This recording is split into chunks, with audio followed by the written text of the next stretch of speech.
Hoje, a gente vai mergulhar em uma decisão que, olha, mexeu com as estruturas da justiça juvenil no Brasil. O tema 1269, definido pelo STJ. A questão no centro de tudo era bem direta. Em um processo por ato infracional, o adolescente tem ou não o direito de falar por último, assim como um adulto? A resposta do tribunal veio para pacificar o assunto e redefinir um pedaço muito importante do processo.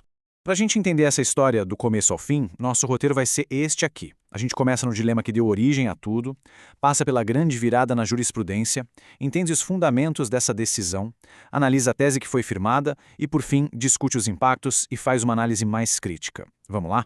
Então, o ponto de partida de tudo isso é um conflito, um verdadeiro choque entre duas normas muito importantes no nosso direito. De um lado, uma lei especial e do outro, a regra geral.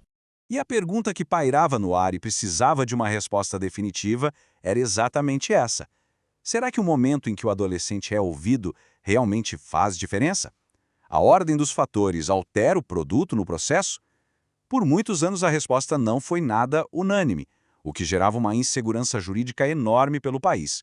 Aqui está a raiz de toda a controvérsia. De um lado, a gente tem o Estatuto da Criança e do Adolescente, o ECA, que é uma lei especial e que prevê a oitiva do adolescente logo de cara, na chamada audiência de apresentação. Do outro lado, temos o Código de Processo Penal, a regra geral, que foi modificado para garantir ao adulto o direito de ser interrogado só no final, depois que todas as provas e testemunhas já foram apresentadas. E aí, qual das duas regras deveria valer para o adolescente? Entendido o problema, vamos ver como os tribunais lidaram com essa divergência ao longo do tempo. Essa mudança não aconteceu da noite para o dia, não. Foi uma construção passo a passo que levou a uma virada completa de entendimento. Essa linha do tempo mostra perfeitamente a jornada. Por um bom tempo, o entendimento dominante no STJ era de que a regra do ECA, por ser especial, devia prevalecer. O grande ponto de virada veio lá em 2016, quando o STF, em uma decisão importantíssima, sinalizou que essa garantia de falar por último era tão fundamental que devia ser aplicada também a ritos especiais. Isso plantou uma semente que, primeiro, levou o próprio STJ a mudar seu entendimento em 2023 e finalmente consolidou tudo no tema 1269, pacificando a questão de uma vez por todas. Certo, mas o que é que sustentou essa mudança tão grande? Quais foram os argumentos jurídicos que fizeram os ministros repensarem a aplicação da lei? O primeiro pilar foi dar um novo significado ao interrogatório. Ele deixou de ser visto só como uma maneira de obter provas e passou a ser encarado como um momento vital de autodefesa. Pensa bem, como alguém pode se defender de forma plena e efetiva sem antes conhecer tudo o que foi dito e provado contra si? Falar por último virou sinônimo de uma defesa mais justa. E aí entra o ponto crucial, o princípio da proteção integral. Tanto a Constituição quanto o próprio ECA deixam claro que um adolescente não pode, de forma alguma, receber um tratamento processual pior ou mais prejudicial do que aquele que é garantido a um adulto. Então, se o adulto tem um direito fundamental de falar por último, negar isso ao adolescente seria uma contradição gigantesca e uma clara violação do devido processo legal. E a doutrina jurídica, os grandes estudiosos do direito, reforçam exatamente essa visão. Como destacam os professores Giacomo e Schneider, o direito à última palavra é uma peça indispensável no quebra-cabeça da ampla defesa. É a chance de responder a tudo que foi apresentado. Com base nesses pilares todos, o Superior Tribunal de Justiça finalmente bateu o martelo e estabeleceu uma tese clara, que agora vale para todo mundo, resolvendo a controvérsia de uma vez.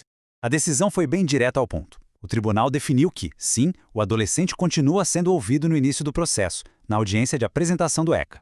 Mas, além disso, é obrigatório garantir a ele um novo interrogatório lá no final da instrução, aplicando a regra do Código de Processo Penal para preencher essa lacuna do Estatuto.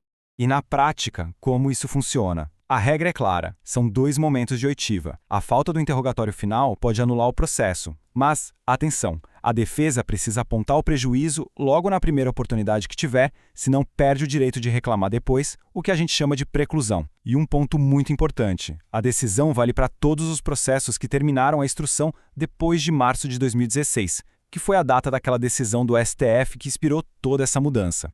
Com a regra estabelecida, vamos dar uma olhada nas consequências práticas e no debate que ainda existe ao redor dessa decisão tão importante para a justiça juvenil. Os impactos são gigantes. A decisão traz uma uniformidade para o procedimento no Brasil inteiro, o que gera mais segurança jurídica. Ela reforça a ideia do adolescente como um sujeito de direitos, e não como um simples objeto do processo. Por outro lado, isso cria a possibilidade de anulação de milhares de processos e exige dos advogados e defensores uma atenção redobrada para não perder o prazo de alegar a nulidade.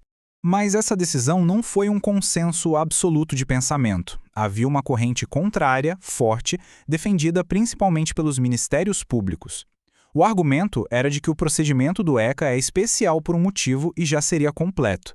A ideia era que a lógica de proteção do estatuto era a mais adequada para o adolescente e que equiparar o rito dele ao do adulto seria descaracterizar a própria essência da justiça juvenil. Então fica a pergunta: isso foi ativismo judicial? O tribunal legislou? A análise que prevalece é que não. O STJ não criou uma lei nova do nada. O que ele fez foi interpretar o sistema como um todo. Usou uma garantia fundamental, prevista na Constituição e no CPP, para preencher um espaço no ECA, adotando o que se chama de postura garantista, ou seja, uma interpretação que busca dar a maior força possível aos direitos fundamentais. A decisão resolve uma questão processual importantíssima, mas deixa no ar uma reflexão ainda maior.